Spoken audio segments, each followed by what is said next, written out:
Alright guys, what's going on? Welcome back to another video. In the car now. It's the next day after the previous video that you guys just watched. And as you guys know, we ran into a little snag. So I talked to my tuner about the paddles. That's this little snag. Oh, wait. It's working now.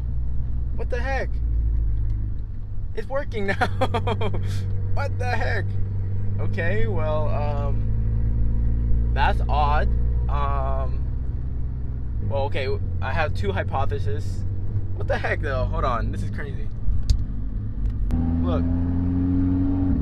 What? It's working perfectly fine now. That's so weird. Okay. I'm actually, that's so funny.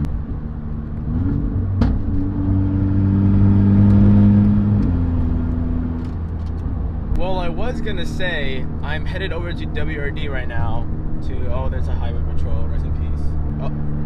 Oh, he's making a Yui. Alright, he better not be coming after me, man. I was gonna say that I was going to WRD so they can scan the VADCOM codes, I think that's what it's called, and it can tell them what is going on with the clock spring, and or if it's not the clock spring, then the paddles, all that stuff. The number one culprit for it is a clock spring usually. But I don't have any buttons, and the way you usually check it, you can try to play around with your buttons and see if all that stuff works. If it doesn't work, then it is the clock spring. If it does work but your paddles don't work, then it is the actual paddle, like, button thingies, like the modules for them, I guess. But yeah, I was gonna go over there and have them check it out. I might still have them go check it out just because it might have sent a code or has a ghost code.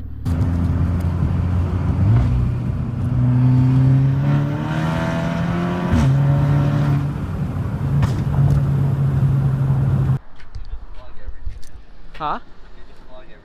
Yeah, I mean, this is some random ass stuff that's happening.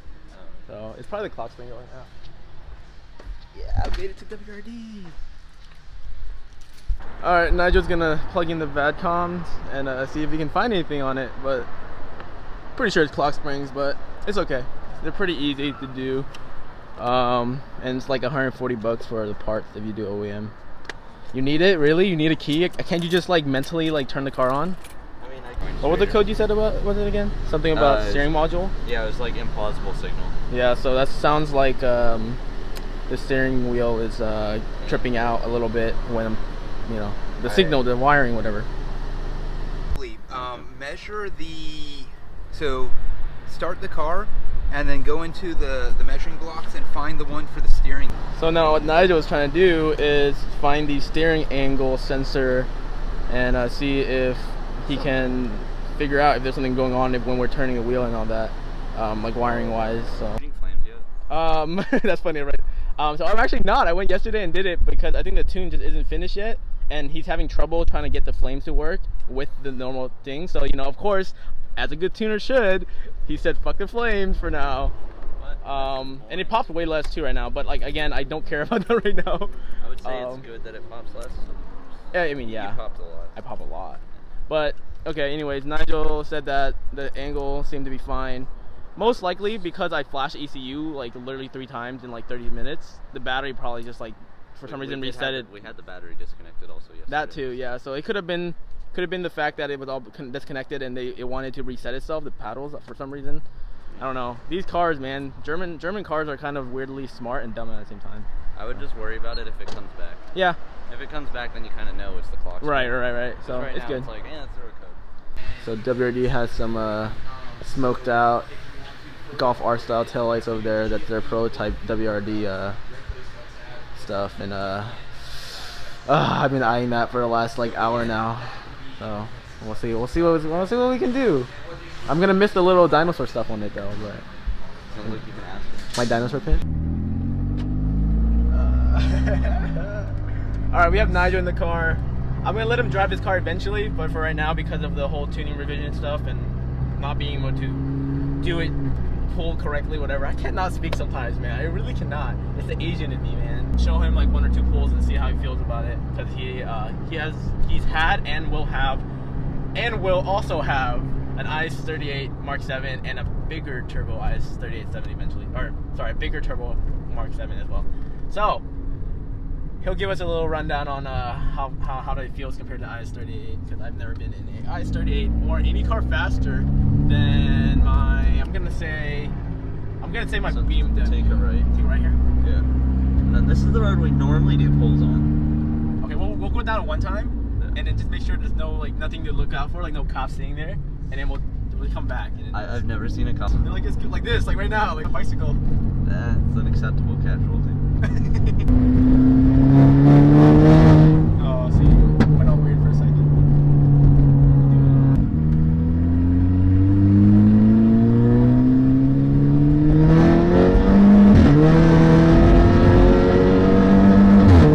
Yeah, I can 100% feel the tune like not Yeah, Not refined yet. it doesn't feel right. and you can hear it too. Yeah, it feels a little like raspy. Yeah, raspy.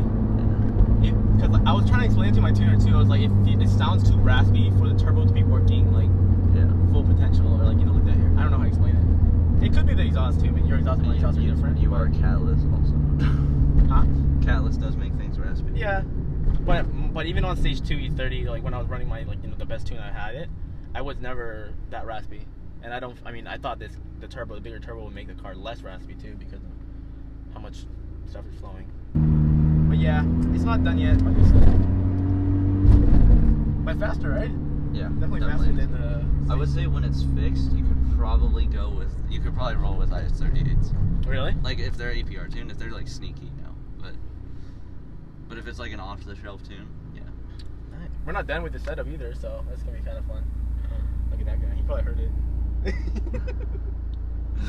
It's the same one. I think you turn around down there. Nigel's got to get back to work. Yep. And we'll talk to him soon. I think we'll see him tomorrow. If not Yeah. tonight, I don't even know. Maybe. I don't know. I don't Depends what think your tonight. tuner says. Yeah. Yeah. Exactly. If the tuner gets me a tune tonight and it feels better, we might meet up with him just so we can do some fun runs. Are you driving your gray one yet? Yeah, No? probably. You're gonna be driving it? Yeah. That's on just 20, right? Yeah, it's not even. That has no software right now. Oh, okay. That's stock. Well, Probably gonna get stage 1 today. okay. Well, I mean, if that happens, then Definitely gonna be faster. Like so much faster. I don't care. It'd be fun though. All It's right. good comparison videos. All right. People like seeing that stuff. Yeah. All right. Well, you guys hear it or heard it here, Nigel. This is why I love Nigel. He just has a bunch of cars with different power levels, so we can always test this car with different other cars. I'll 40 roll you in the Corrado. Okay, I'm cool with that. All right, man. If not today, tomorrow. All right. I'll let you know. All right.